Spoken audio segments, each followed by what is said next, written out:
आज का अपना जो रिवीजन का टॉपिक है वो है कोऑर्डिनेशन कंपाउंड। और इसके बाद फिर दूसरा वीडियो जो होगा वो होगा आईयूपीएसी नोमेनक्लेचर का। ठीक है। तो सबसे पहला टॉपिक है वो है एडिशन कंपाउंड। अब देखो एडिशन कंपाउंड क्या होता है कि अगर दो या दो से ज्यादा, वेर मोर देन वन का मतलब दो या उससे ज्यादा हो सकता है, दो या दो से ज्यादा जब स्टेबल कंपाउंड्स को हम अलाउ करते हैं मिक्स करने के लिए और वो एक फिक्स रेशियो में कंबाइन कर जाते हैं तो उन कंपाउंड्स को हम एडिशन कंपाउंड बोलते हैं। उन एडिशन कंपाउंड को दो टाइप में डिवाइड किया गया, एक है कॉम्प्लेक्स सॉल्ट और एक है डबल सॉल्ट। डबल सॉल्ट वो होगा जो अपने ओरिजिनल आयंस का टेस्ट देगा, मतलब जिन आयंस का प्रेजेंस पहले से था कंपाउंड बनने के बाद भी, एडिशन कंपाउंड बनने के बाद भी वो उन्हीं आयंस का टेस्ट देगा तो उसको हम डबल सॉल्ट बोलेंगे। बट अगर कहीं पे कोई कंपाउंड में कोई आयंस है और वो उन आयंस के अलावा कुछ न्यू आयंस का भी टेस्ट देगा तो उनको हम क्या बोलेंगे, कॉम्प्लेक्स सॉल्ट बोलेंगे। जैसे कार्नेलाइट डबल सॉल्ट का एग्जांपल है कि इनिशियली यहाँ पे K प्लस Mg2 प्लस और Cl माइनस है, बाद में भी वो इन्हीं आयंस का टेस्ट देता है, इनको हम बोलेंगे ये डबल सॉल्ट है। और वहीं पे एक यहाँ पे है कि कंपाउंड है complex salt sorry addition compound है CuSO4.4NH3।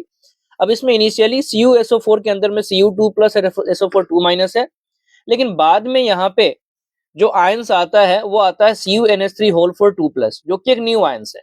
तो अगर कोई डबल सॉल्ट ऐसा है जो कि न्यू आयंस का टेस्ट देगा तो उन्हें हम क्या बोलेंगे, सॉरी कोई ऐसा एडिशन कंपाउंड है जो न्यू आयंस का टेस्ट देगा तो उनको क्या बोलेंगे, हम कॉम्प्लेक्स सॉल्ट बोलेंगे। तो डबल एडिशन कंपाउंड के दो टाइप हो गए, double salt and complex salt. Double salt वो है जो अपने ओरिजिनल आयंस का टेस्ट देता है, कॉम्प्लेक्स सॉल्ट वो है जो न्यू आयंस का टेस्ट देता है। एक एग्जांपल और है पोटेश एलम है, और एक और एग्जांपल यहाँ पे नहीं है मैं लिख देता हूँ, मोहर सॉल्ट। मोहर सॉल्ट ये भी डबल सॉल्ट का एग्जांपल है। इसका फॉर्मूला होता है FeSO4.NH4 होल टू SO4.6H2। तो तीन आना चाहिए, पोटेशियम, मोहर सॉल्ट और एक कार्नेलाइट। ये तीन एग्जांपल है एनसीईआरटी का, ये आपको आना चाहिए। अब उसके बाद है कि कोऑर्डिनेशन कंपाउंड को रिप्रेजेंट कैसे किया जाता है। तो कोऑर्डिनेशन कंपाउंड को रिप्रेजेंट करने का कुछ तरीका है। अब इसमें कुछ टर्म्स आए थे, coordination sphere, central metal, ligand, charge. तो उन्हीं को आपने वन बाय वन हमने देखा था। तो सबसे पहला कोऑर्डिनेशन स्फीयर, इसका मतलब होता है कि ये एक सिंगल एंटिटी है और इस ब्रैकेट को कोऑर्डिनेशन स्फीयर बोलते हैं। इस ब्रैकेट के अंदर में जो भी आ गया वो सिंगल आयंस की तरह बिहेव करेगा, एक सिंगल मॉलिक्यूल की तरह बिहेव करेगा, इसलिए यहाँ पे क्या लिखा हुआ है, सिंगल एंटिटी। और ये जो होता है नॉन आयनाइजेबल होता है, मतलब अंदर से कोई आयंस नहीं निकलेगा। जैसे यहाँ पे लिखा हुआ है FeCN6 3- तो ये पूरा का पूरा एक मॉलिक्यूल है, ये Fe3+ अलग और Cn- अलग, ऐसा कुछ नहीं है। ठीक है। उसके बाद था सेंट्रल मेटल। अब इसके लिए दो पॉइंट आना चाहिए कि ये जो होता है वो जनरली ट्रांजिशन मेटल होता है। अब ट्रांजिशन मेटल किसको बोलते हैं, तो जिस भी मेटल के लिए आपका ग्राउंड स्टेट में या फिर उसके किसी भी आयनिक स्टेट में, ग्राउंड स्टेट में या नेचर में कोई भी ऐसा आयनिक स्टेट मिले जिसमें D1 से D9 कॉन्फ़िगरेशन मिले, D1 से D9 कॉन्फ़िगरेशन मिले तो उन्हें हम बोलेंगे ट्रांजिशन मेटल। तो जो सेंट्रल मेटल एटम होता है जनरली वो ट्रांजिशन मेटल होता है और उनके पास वैकेंट ऑर्बिटल होता है, मतलब वो लुईस एसिड की तरह काम करते हैं। वो लुईस एसिड की तरह काम करते हैं, मतलब ये पेयर ऑफ इलेक्ट्रॉन एक्सेप्ट करते हैं। दूसरा टर्म था लिगेंड। ये जो होता है वो लुईस बेस होता है और इनका काम है डोनेट करना पेयर ऑफ इलेक्ट्रॉन। तो मेटल एक्सेप्ट करेगा, लिगेंड डोनेट करेगा और इन दोनों के बीच में कोऑर्डिनेशन बॉन्ड बनेगा, इसलिए हम कॉम्प्लेक्स कंपाउंड को कोऑर्डिनेशन कंपाउंड भी बोलते हैं। ये यहाँ पे लिखा हुआ मेटल एक्सेप्ट कर रहा है और लिगेंड डोनेट कर रहा है। Ligand can be negative, neutral और पॉजिटिव, कोई भी चार्ज हो सकता है, चार्ज नहीं भी हो सकता है। ठीक है। और based on number of donor atom इसको हम 6 टाइप में डिवाइड करते हैं। 6 टाइप बोलने का मतलब है नंबर ऑफ डेंटेट कैरेक्टर के बेसिस पे, ये मोनोडेंटेट भी हो सकता है, ये बाइडेंटेट भी हो सकता है, ये ट्राइडेंटेट भी हो सकता है, ये टेट्रा, पेंटा और हेक्सा हो सकता है। यहाँ पे कुछ एग्जांपल्स लिखे हुए हैं। जैसे पहला है मोनोडेंटेट। अब मोनोडेंटेट में मैंने नेगेटिव, न्यूट्रल और पॉजिटिव के एग्जांपल्स लिखे हैं, आप वो देख लो यहाँ पे। बाकी मोनोडेंटेट का मतलब है इसमें एक ही डोनर एटम होता है। अब मोनोडेंटेट का एक स्पेशल कैटेगरी है एम्बीडेंटेट, ऐसे लिगेंड जिसके पास एक से ज्यादा डोनर एटम हो लेकिन डोनेट कोई एक ही करेगा। ये यहाँ पे लिखा हुआ है मोनोडेंटेट लिगेंड विच है more than one donor atom, but वो डोनेट थोड़ा only one atom at A time, एक बार में वो किसी एक एटम से डोनेट करेगा। एग्जांपल है CN-, SCN-, NO2-, ये 3 आपको कॉमन एग्जांपल याद रखना है। अच्छा, नीचे में लिखा ही हुआ था यहाँ पे।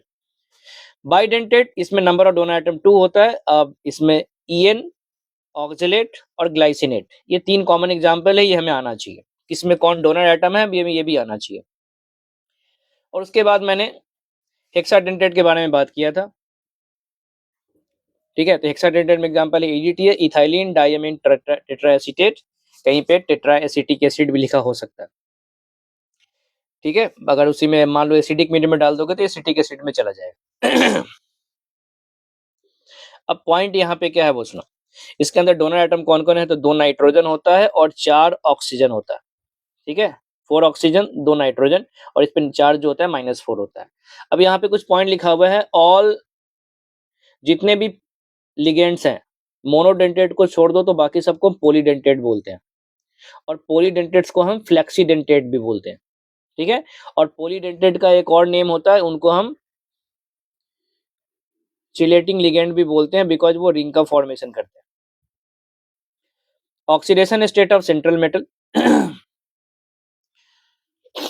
अब ऑक्सीडेशन स्टेट निकालने के लिए क्या करना है, मेटल और लिगेंड के चार्ज को ऐड करके जितने भी कोऑर्डिनेशन स्फीयर पे चार्ज दिखे उसको इक्वेट कर, जैसे यहाँ पे मान लो ये आपका x है, ये NH3 न्यूट्रल है 0 है, Cl पे -1 है।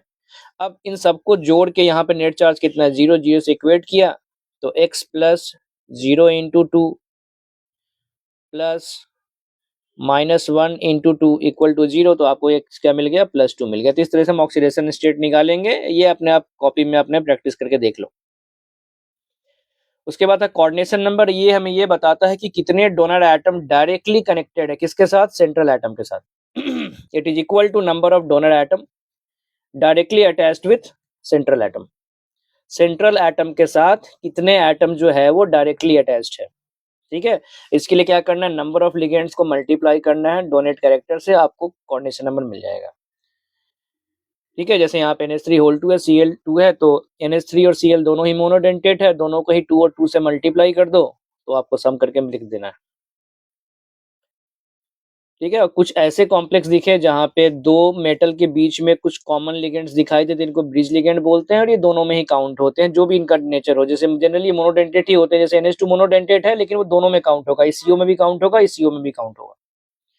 और अगर कहीं पे बाइडेंटेट है, जैसे मान लो यहाँ पे En2 लिखा हुआ है, मतलब 4 तो यहीं से आ गया और 2 यहाँ से आ गया, 1 और 1 मतलब इसके पास कितना है, 6 है। वैसे इसके पास भी क्या है, 4 तो यहीं से आ गया और 1 और 1 यहाँ से आ गया, तो 1 और 1 ले तो फिर 2 यहाँ भी क्या है, 6 है। अब जैसे यहाँ पे En2 है तो 2 इंटू 2 NH ये NH3 होल 2 होना चाहिए था, ये NH3 होल 2 होना चाहिए था, तो यहाँ से भी 2 इंटू 1 तो आपको क्या मिल जाएगा, 6 मिल।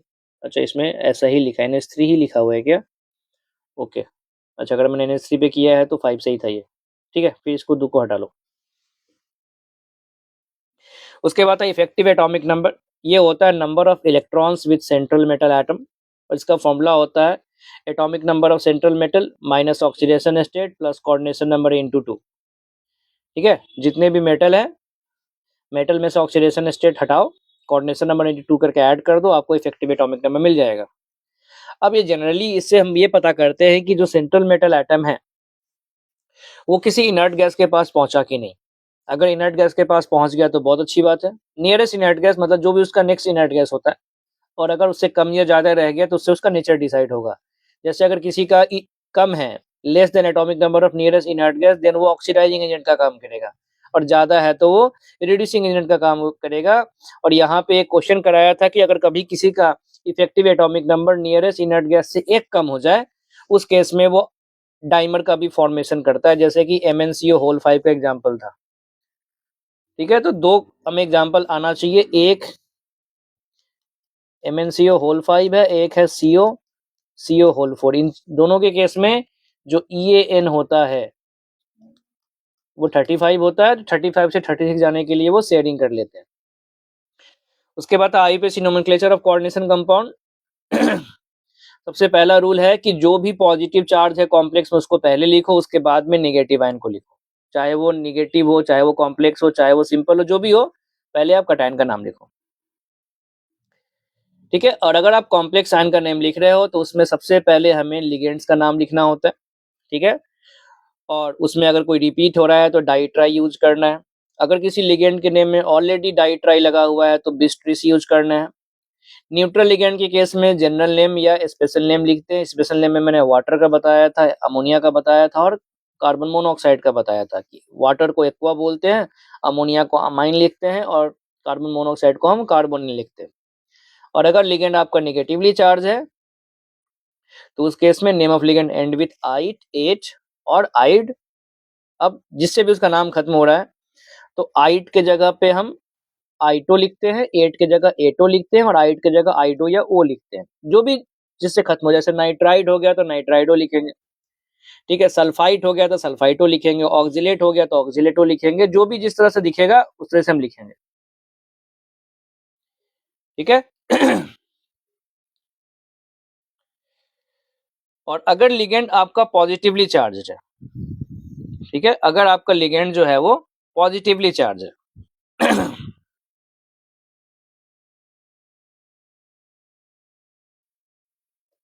तो उस केस में हम लिगेंड को हम ईएम के साथ एंड करते हैं। जैसे नाइट्रोसिल की जगह पे हम नाइट्रोसिलियम और हाइड्रोजन की जगह पे हाइड्रोजीनियम लिखते हैं।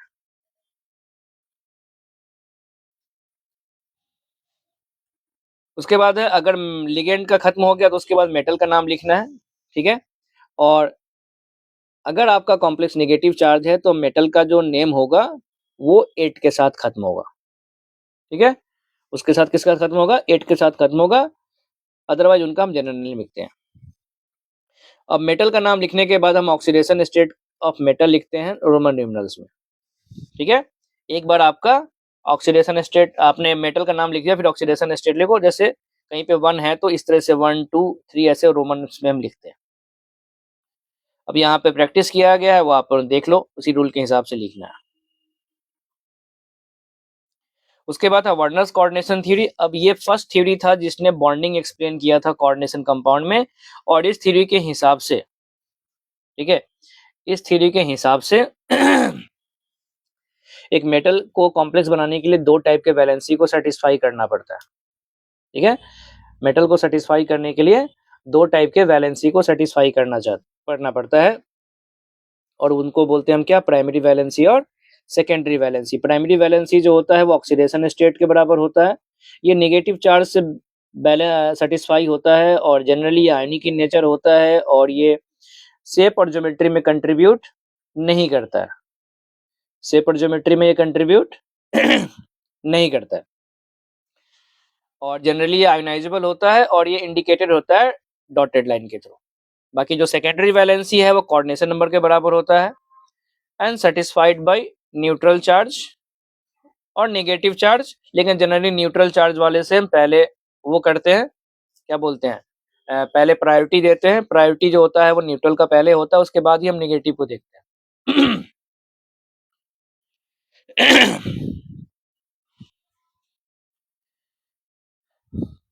अब बिकॉज ये कोवलेंट बॉन्ड मतलब कोऑर्डिनेट बॉन्डेड है तो कोवलेंट जैसा होता है, तो इसलिए इसको लिखा क्या हुआ? कोऑर्डिनेशन मतलब कोऑर्डिनेट बॉन्ड के थ्रू होता है डायरेक्ट। अब इसके अंदर डायरेक्शनल नेचर होता है, बिकॉज कोवलेंट बॉन्ड है तो डायरेक्शन के थ्रू, ओवरलैपिंग के थ्रू बनेगा और डायरेक्शनल नेचर है इसलिए ये शेप और ज्योमेट्री को हमें क्या करता है?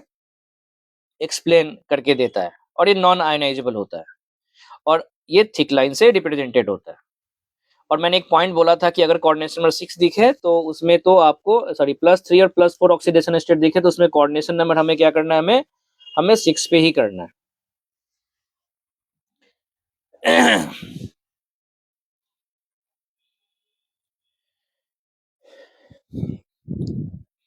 अब यहाँ पे था एडिशन कंपाउंड। एडिशन कंपाउंड जैसे यहाँ पे मॉलिक्यूलर फॉर्मूला है कि कोई एडिशन कंपाउंड का मॉलिक्यूलर फॉर्मूला, हमें कोऑर्डिनेशन फॉर्मूला लिखना है तो कैसे लिखेंगे? तो देखो यहाँ पे ऑक्सीडेशन स्टेट +3 है, मेरे पास 3 नेगेटिव है, 4 न्यूट्रल है। अब इसका जब भी हम फॉर्मूला लिखेंगे तो कोऑर्डिनेशन स्फीयर में मेटल के साथ सबसे पहले आप न्यूट्रल लिगेंड्स को फिल करो, ठीक है? मैंने पहले ही बोला ये कोऑर्डिनेशन नंबर कहाँ पे काम करने वाला है? ये कोऑर्डिनेशन नंबर जो होगा वो 6 में जनरली काम करेगा। तो सबसे पहले आपको न्यूट्रल से फिल करना है। 4 NH3 लिखा, अब बच गया कितना? 2, तो 2 Cl को अंदर लिखेंगे और 1 Cl बच गया उसको बाहर लिखेंगे। तो इसका मतलब है ये जो बाहर में है वो केवल प्राइमरी वैलेंसी सेटिस्फाई कर रहा है, जो अंदर में है अब न्यूट्रल वाला केवल सेकेंडरी वैलेंसी सेटिस्फाई कर रहा है, लेकिन जो Cl अंदर में गया है माइनस के फॉर्म में वो दोनों सेटिस्फाई कर रहा है, ड्यूअल नेचर का है, मतलब ये प्राइमरी वैलेंसी और सेकेंडरी वैलेंसी दोनों को सेटिस्फाई करेगा। अब यहाँ पे कुछ क्वेश्चन तो उसी के बेसिस पे कि ये सब जो है वो एडिशन फॉर्मूला है और यहाँ पे हमने उसका कोऑर्डिनेशन फॉर्मूला लिखा है और उसके बेसिस पे हम नंबर ऑफ आयंस पता करेंगे और आयंस पता करके हम क्या कर सकते हैं, मोलर कंडक्टिविटी कंपेयर कर सकते हैं। अब यहाँ पे पॉइंट है कि when 1 mole of COCl3.4NH3 is mixed with excess amount of silver nitrate then find the number of moles of AgCl। अब यहाँ पे कंपाउंड था COCl3.4NH3, फिर से मैं 6 में कंसीडर करूंगा, 4 NH3 2 Cl एक बाहर गया, तो जो बाहर में Cl है वही माइनस के फॉर्म में जाएगा और वही हमें AgCl बना के भी देगा। उसके बाद आया था वैलेंस बॉन्ड थ्योरी। अब इसने सिंपल सा नॉर्मल केमिकल बॉन्डिंग वाले कॉन्सेप्ट को यूज किया कि बॉन्ड बनाना है तो ओवरलैपिंग कर लो, और ओवरलैपिंग कैसे होगा, तो ओवरलैपिंग होगा जब आप क्या करोगे, दो और एटॉमिक ऑर्बिटल्स को आप मिक्स करो, एक जो पेयर्ड हो एक जो वैकेंट हो, ठीक है। एक जो पेयर्ड हो और एक क्या हो, वैकेंट हो, मतलब दो के बीच में ओवरलैपिंग होगा, इससे बॉन्ड बनेगा और इसी के थ्रू आपका कोऑर्डिनेशन कंपाउंड का फॉर्मूला होगा। बट इसके अंदर जो भी पॉइंट्स था मैंने पहले ही बोला था, इसने केवल लिमिटेशंस दिया था, इसने कभी हमें ये नहीं दिया कि किससे क्या होगा, क्यों होगा, कैसे होगा, ये सब नहीं, उसने सब कुछ बस थियोरेटिकली एक्सप्लेन किया था कि दो टाइप के कॉम्प्लेक्स बनते हैं, एक में आउटर डी ऑर्बिटल यूज होता है और एक में इनर डी होता है, कुछ पैरामैग्नेटिक होते हैं कुछ डायमैग्नेटिक होता है, कौन कैसे होता है किसी को नहीं पता, ठीक है। तो डायरेक्टली चलते हैं क्रिस्टल फील्ड थ्योरी पे। क्रिस्टल फील्ड थ्योरी ने क्या बोला था, इसने बोला था it explain the formation of inner and outer D orbital complexes, ये इसका फायदा है। अब कैसे हुआ था उसके पॉइंट्स पे एजम्पशंस था उसके, कुछ इसका एजम्पशन था, इसने एज्यूम किया कि metal atom point positive charge है और लिगेंड जो है वो पॉइंट निगेटिव चार्ज है। जब पॉजिटिव और निगेटिव के बीच में, अब जैसे यहाँ पे क्या था, मेटल जो है वो पॉजिटिव की तरह है, लिगेंड जो है वो निगेटिव की तरह है, इनके बीच में अट्रैक्शन आया और इस अट्रैक्शन के कारण यहाँ पे ये कनेक्ट हो गए, और फिर इस मेटल के पास डी इलेक्ट्रॉन भी है, इस डी इलेक्ट्रॉन इस निगेटिव के बीच में क्या होगा, रिपल्सन होगा, और इस रिपल्सन के कारण यहाँ पे डी ऑर्बिटल्स का जो एनर्जी है वो स्प्लिट हो जाएगा, दो डिफरेंट सेट में बढ़ जाएंगे और उसके कारण वहां पे फिर क्या बोलते हैं, वहां पे स्प्लिटिंग होता है, और उस स्प्लिटिंग के कारण हम फिर इलेक्ट्रॉन्स के जो फिल होने का जो क्या बोलते हैं जो ऑर्डर होता है वो चेंज हो जाता है, उसके बेसिस पे बात करेगा। तो बेसिकली ये है कि एक अट्रैक्टिव फोर्स है और एक रिपल्सिव फोर्स है। तो यहाँ पे यही पॉइंट लिखा हुआ है कि लिगेंड जब अप्रोच करता है सेंट्रल मेटल एटम को, दो टाइप ऑफ फोर्स डेवलप होता है, अट्रैक्टिव और रिपल्सिव। अट्रैक्शन है due to paired electron and vacant orbital, और रिपल्सन है जो डी इलेक्ट्रॉन और पेयर्ड इलेक्ट्रॉन के बीच में, और इस रिपल्सन की बेसिस पे ही सब कुछ वो एक्सप्लेन करेगा। और रिपल्सन तभी होगा जब वहां पे क्या ज्यादा होगा, वहां पे अट्रैक्शन ज्यादा होगा। In case of octahedral complexes and square plane, अब यहाँ पे था रिपल्सन क्यों होगा, तो रिपल्सन इसलिए हो रहा है बिकॉज डी इलेक्ट्रॉन और लिगेंड का पेयर्ड इलेक्ट्रॉन इनके बीच में रिपल्सन है, तो ये दोनों रिपल्सन इनके बीच में रिपल्सन तभी होगा जब एकदम आमने सामने आएंगे। आमने सामने का मतलब हो गया उनका डायरेक्शन मैच करेगा। तो अगर लिगेंड मान लो एक्सिस के अलोंग आ रहा है और आपका ऑर्बिटल भी अलोंग द एक्सिस है, उस केस में क्या होगा, रिपल्सन हो सकता है। जैसे ऑक्टाहेड्रल में और स्क्वायर प्लेनर कॉम्प्लेक्सेज में जो होता है डी ऑर्बिटल ज्यादा रिपल्सन फील करते हैं, बिकॉज ये लोग अलोंग द एक्सिस होते हैं और लिगेंड भी जो आता है वो अलोंग द एक्सिस आता है। लेकिन टेट्राहेड्रल के केस में वो बिटवीन द एक्सिस से आता है, तो वहां पर रिपल्सन एक्सियल को कम लगता है, नॉन एक्सियल को ज्यादा लगता है।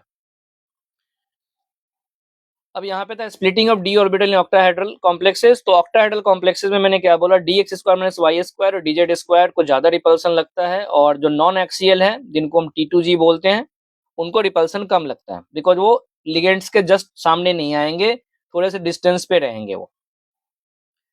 अब यहाँ पे मैंने लिगेंड्स को दो कैटेगरी में बोला था, कैटेगराइज किया था, एक स्ट्रॉन्ग फील्ड लिगेंड है और एक वीक फील्ड लिगेंड है, ठीक है। एक स्ट्रॉन्ग फील्ड लिगेंड है और एक वीक फील्ड लिगेंड है।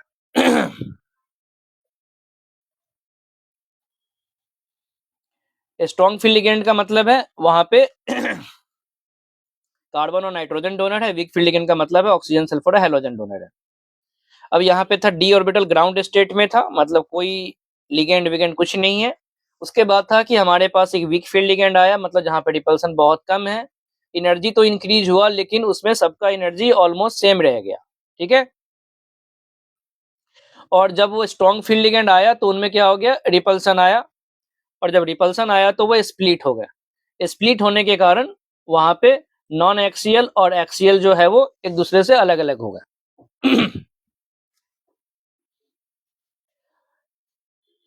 अब in case of octal ligands always approaches central metal atom along the axis, so axial d orbital like d square and y square and dz square experiences more repulsion. In case of a strong field ligand, so splitting of d orbital take place, और strong field ligand होगा तो pairing of electron होगा, because उसमें feel होने का change ही हो जाता है, और इनके बीच का जो गैप है उसको क्रिस्टल फील्ड स्प्लिटिंग एनर्जी भी बोलते हैं। इसी को लोग इसी के बेसिस पे क्रिस्टल फील्ड स्टेबलाइजेशन एनर्जी भी कैलकुलेट करते हैं। तो ये उसका एवरेज लाइन है, उसके नीचे जो जाएगा वो स्टेबलाइज करेगा, ऊपर जो जाएगा वो डीस्टेबलाइज करेगा, और यहाँ पे नीचे जाने का मतलब हर एक इलेक्ट्रॉन माइनस 0.4 डेल्टा नॉट से स्टेबलाइज करता है, ऊपर जाने पे 0.6 डेल्टा नॉट से डीस्टेबलाइज करता है। अब यहाँ पे मैंने कुछ कॉम्प्लेक्सेस का हाइब्रिडेशन निकलवाया था आपसे, तो उसमें मैंने यही बोला था, पहले आप मेटल आयन का कॉन्फ़िगरेशन को ऑब्जर्व करो। जैसे यहाँ पे Mn2+ है, अब कॉन्फ़िगरेशन ऑब्जर्व किया, उसके बाद देखेंगे कि लिगेंड्स कैसा है, वीक है, स्ट्रांग है तो वीक है, वीक होगा तो पेयर स्प्लिटिंग नहीं होता है। उस केस में आपको नॉर्मल तरीके से फिल करना है, तो हमने नॉर्मल तरीके से फिल किया, कोई पेयरिंग नहीं किया हमने, तो आपके अंदर के जो 3D था वो खाली रहा नहीं, तो बाहर के D को यूज किया, इसलिए हाइब्रिडाइजेशन sp3d2 रहा। पेयर्ड इलेक्ट्रॉन है इसलिए हाइब्रिडाइजेशन √35 बोर मैग्नेटॉन रहा।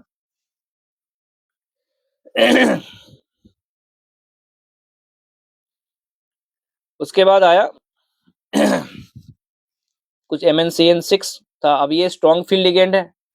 अब जब ये स्ट्रॉन्ग फील्ड लिगेंड है तो यहाँ पे स्प्लिटिंग होगा तो कुछ इस तरीके से स्प्लिट होगा, तो यहाँ पे पहले इलेक्ट्रॉन फिल होना है तो 5 तो यहीं खत्म हो जाएगा, वही यहाँ पे लिखा हुआ है, पहले के 3 में 5 खत्म हो गया, 2 खाली रह गया, तो हाइब्रिडाइजेशन D2sp3 था।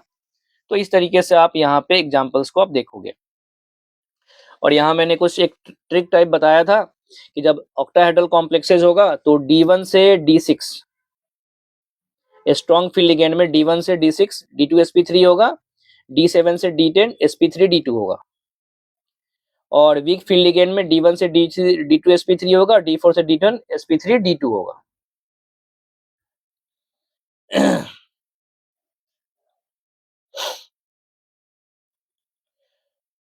अब उसके बाद टेट्राहेड्रल कॉम्प्लेक्सेस में गए थे, तो टेट्राहेड्रल कॉम्प्लेक्सेस में जो नॉन एक्सियल थे उनका रिपल्सन ज्यादा लगा, ऊपर चला गया, और एक्सियल चला गया नीचे। और वही स्क्वायर प्लेनर में कुछ इस तरीके से स्प्लिट हुआ था। मैंने बोला था ये एनर्जी ऑर्डर याद रखना, देखो ये आपको याद रखना पड़ेगा, नहीं तो लॉजिकली आपको माइंड में फिट करना पड़ेगा। अब यहाँ पे बात था फैक्टर अफेक्टिंग CFAC। इसमें पहला था ऑक्सीडेशन स्टेट ऑफ सेंट्रल। अब इसके लिए लिगेंड सेम होगा, मेटल सेम होगा, बट ऑक्सीडेशन स्टेट डिफरेंट होगा। तो जितना ज्यादा ऑक्सीडेशन स्टेट होगा उतना आपका CFAC क्या होगा, ज्यादा होगा, ठीक है। जितना आपका मेटल का ऑक्सीडेशन स्टेट ज्यादा होगा उतना CFAC क्या होगा, ज्यादा होगा, पहला। दूसरा, जितना ज्यादा मेटल आपका डाउन द ग्रुप नीचे जाएगा उतना उसके पास डी इलेक्ट्रॉन ज्यादा होगा, डी इलेक्ट्रॉन ज्यादा होगा तो रिपल्सन ज्यादा होगा, फिर CFAC भी ज्यादा होगा। एग्जाम्पल्स आप देखो जो लिखा हुआ है, ठीक है, मैं बस केवल पॉइंट एक्सप्लेन बोलते जा रहा हूँ। उसके बाद था जितना ज्यादा कोऑर्डिनेशन नंबर, मतलब जितना ज्यादा लिगेंड्स होंगे, जितना ज्यादा डोनर एटम होगा उतना CFAC ज्यादा होगा, बिकॉज जितना ज्यादा डोनर एटम उतना ज्यादा रिपल्सन होगा। उसके बाद था लिगेंड जितना स्ट्रांग होगा, लिगेंड जितना स्ट्रांग होगा उतना ही आपका CFAC भी ज्यादा होगा। और यहाँ पे मैंने बोला था आप लोगों को स्पेक्ट्रोकेमिकल सीरीज याद रखने के लिए, वो आप देख लो एक बार। उसके बाद था जितने ज्यादा आपके पास पॉलीडेंटेड लिगेंड होंगे उतना आपके पास CFAC भी क्या होगा, ज्यादा होगा।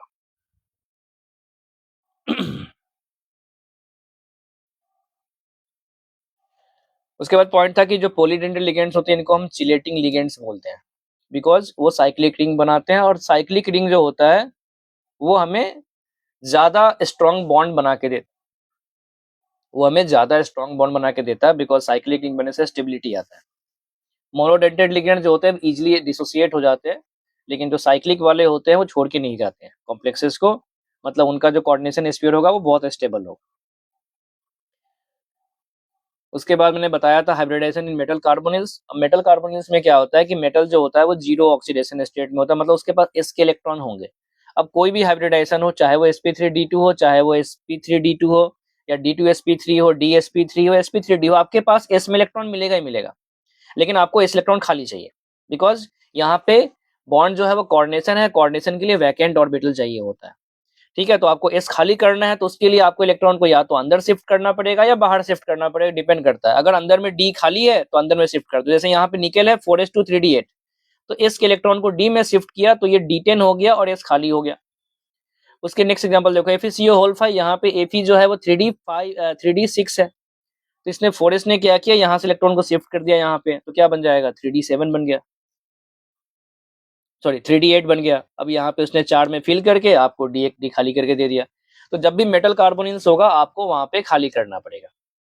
अब यहाँ जो CuNH3 2+ है, इसमें इलेक्ट्रॉन, बिकॉज यहाँ पे आप S खाली करके, यहाँ पे S इलेक्ट्रॉन है कॉपर में Cu2+ में, तो अगर यहाँ पे, एक मिनट, अच्छा यहाँ पे मैंने बोला था कि इलेक्ट्रॉन जो है वो बाहर की तरफ चला जाता है, वो वाला एग्जाम्पल था ये। और यहाँ पे मैंने कुछ एक्सेप्शंस लिखे हैं, NiF6 2-, CuS2, इन सब में देखने को लगता है कि sp3d2 होंगे, लेकिन इनका आंसर होता है d2sp3। उसके बाद CFAC का फॉर्मूला था Sc/λ, और उसके बेसिस पे हम बोल सकते हैं जितना CFAC ज्यादा होगा उतना लैम्डा कम होगा। तो लिगेंड्स के बेसिस पे या किसी और फैक्टर्स पे अगर आप CFAC कंपेयर करोगे तो लैम्डा भी कंपेयर कर सकते हो। और ये था कम्प्लीमेंट्री कलर साइकिल, कि अगर किसी का इमिटेड कलर पता है तो हम उसका एब्जॉर्ब कलर निकाल सकते हैं। और ये उसका था कि जो भी एरो के सामने वायलेट अगर एब्जॉर्ब हो रहा है तो येलो दिखेगा, और येलो ऑब्जर्व होगा तो क्या दिखेगा, वायलेट दिखेगा। वैसे रेड ग्रीन क्या है, और ऑरेंज और ब्लू का कॉम्बिनेशन था। उसके बाद था आइसोमेरिज्म। आयोनाइजेशन में था स्ट्रक्चरल। इसमें पहला था आयोनाइजेशन, इसका मतलब है आपको आयंस डिफर होना पड़ेगा, जब पानी के अंदर डाले तो उनका आयंस अलग अलग दिखना चाहिए। दूसरा था लिंकेज, इसे तब होता है जब आपके पास एम्बीडेंटेड लिगेंड होता है, जो कि NO2 CN या FCN के जैसा होना चाहिए। उसके बाद है हाइड्रेट आइसोमेरिज्म, ये तब होता है जब आपका सॉल्वेंट, हाइड्रेट आइसोमेरिज्म तब होगा जब आपका सॉल्वेंट ही लिगेंड बन जाए, सॉल्वेंट ही क्या बन जाए, लिगेंड बन जाए। ठीक है, और जब सॉल्वेंट लिगेंड बनेगा और उनके नंबर्स कोऑर्डिनेशन स्फीयर के अंदर में चेंज हो जाए, number of ligand molecule with in the coordination में चेंजेस होता है, तो हम उनको हम हाइड्रेट या सॉल्वेंट भी बोलते हैं। हाइड्रेट बोलते हैं जब हमारा सॉल्वेंट ही कौन हो, वाटर हो। उसके बाद कोऑर्डिनेशन, ये तब होता है जब हमारे पास कटायन और आयन दोनों ही कॉम्प्लेक्स आयन हो और उनके बीच में लिगेंड्स का पोजीशन का एक्सचेंज हो जाए। मतलब जैसे यहाँ पे NH3 है, यहाँ पे Cl है, अब Cl इधर आने लगे, NH3 इधर जाने, और नंबर्स कैसे है वो डिपेंड करता है चार्ज कैसा है। बट हम उन कॉम्प्लेक्सेस को कंसीडर नहीं करेंगे जहां पे चार्ज ही ना आए कॉम्प्लेक्स, तो उनको हम कंसीडर नहीं करते हैं। उसके बाद है कोऑर्डिनेशन पोजीशन। कोऑर्डिनेशन पोजीशन तब होगा जब आपके पास ब्रिज लिगेंड्स होंगे। ठीक है, जब आपके पास क्या होगा, bridge ligand. In the it is possible in case of bridge complex. In case of bridge complex, if exchange of ligand take place between two metal atom, then they are called as coordination position isomer. ठीक है, उसके बाद polymerisation ऐसे जिनका empirical formula क्या होना चाहिए, same होना चाहिए। उसके बाद है स्टीरियो आइसोमेरिज्म। स्टीरियो आइसोमेरिज्म में था कि अगर आपके पास कोऑर्डिनेशन नंबर 4 है, अगर आपका कोऑर्डिनेशन नंबर क्या है, 4 है, तो कोऑर्डिनेशन नंबर अगर 4 होगा तो उस केस में दो मिल सकता है, टेट्राहेड्रल और स्क्वायर प्लेनर। और अगर आपका टेट्राहेड्रल आया, ठीक है, अगर आपका टेट्राहेड्रल आया तो टेट्राहेड्रल में ज्योमेट्रिकल नहीं होता है, बिकॉज उसमें हमेशा प्लेनर सिमेट्री मिलता है। और सॉरी, मैं ऑप्टिकल का बोल दिया, ज्योमेट्रिकल की बात चल रही है। टेट्राहेड्रल में ज्योमेट्रिकल नहीं होता बिकॉज उसके सारे एरियल डिस्टेंसेस सेम है, बिकॉज बॉन्ड एंगल सेम है। ऑप्टिकल हो सकता है अगर सारे लिगेंड्स डिफरेंट हो तो। स्क्वायर प्लेनर में ज्योमेट्रिकल हो सकता है depending on the type of molecular formula, लेकिन उस केस में ऑप्टिकल नहीं होगा बिकॉज में प्लेनर सिमेट्री मिलता है। वही कोऑर्डिनेशन नंबर 6 में दोनों पॉसिबल है depending on the type of complexes, कि किस तरीके का वो फॉर्मूला है। ठीक है, ज्योमेट्रिकल आइसोमेरिज्म में square planar complexes. Case 1 when all ligands are monodentate, अगर सारे लिगेंड्स मोनोडेंटेट है तो इस तरीके का कुछ फॉर्मूला मिलेगा। अब इन सबका केसेस का मैंने आपको एक टेबल बना के दिया था, शायद यहाँ पे आपने टेबल लिखा हो, ये रहा। तो ये अब टेबल देख लो, समझाने वाला पार्ट है। अब सबको मैं यहाँ पे रिवीजन में समझा के कोई फायदा नहीं है। अगर आपको ये फॉर्मूला याद है तो इससे आप कर सकते हो, बस आपको पकड़ना पड़ेगा कि कॉम्प्लेक्स कौन से टाइप का दिया है। ऑक्टाहेड्रल में भी मैंने आपको एक टेबल बना के दिया था, उसमें याद रखना है Ma4B2 टाइप, Ma3B3 टाइप, और जब सारे लिगेंड बाइडेंटेड टाइप के होते हैं तो वो वाला टेबल आपको देखना है, या नहीं है तो आप वो टेबल बना लो नोट्स के बेसिस पे। यहाँ पे जो है ये आपको याद रखना पड़ेगा, किसमें ज्योमेट्रिकल होता है, किसमें ये इंपॉर्टेंट टाइप है, ये फॉर्मूला आपको याद रखना पड़ेगा। उसके बाद था sigma and pi bonded complex. अब सिग्मा पाई बॉन्ड का मतलब क्या, अगर लिगेंड ने डोनेट किया, मेटल ने एक्सेप्ट किया तो सिग्मा बॉन्ड बना। अगर मेटल ने एक्सेप्ट किया, लिगेंड ने डोनेट किया तो सिग्मा बोलेंगे। अगर लिगेंड अपने पाई इलेक्ट्रॉन को डोनेट करता है तो उसको हम पाई बॉन्डेड कॉम्प्लेक्स बोलते हैं। जैसे यहाँ पे ये हो रहा है, ये पाई डोनेट कर रहा है, ठीक है। अब पाई को कैसे पहचानेंगे, तो जहां भी पाई होगा इस तरह का रिप्रेजेंटेशन होगा। ये बताता है कि पाई बॉन्डेड कॉम्प्लेक्स है, और उसके ऊपर का जो नंबर है वो ये बताता है कितने कार्बन एटम मिलके डोनेट कर रहा है। जितने भी कार्बन एटम लिखा हुआ है यहाँ पे, जैसे 5 लिखा है, मतलब 5 कार्बन के बीच का जितने भी पाई इलेक्ट्रॉन है सब इन्वॉल्व होगा। अगर 2 लिखा हो तो 2 इन्वॉल्व होगा। और अगर मेटल लिगेंड ऐसा है कि उसने if ligand donate sigma electron to central atom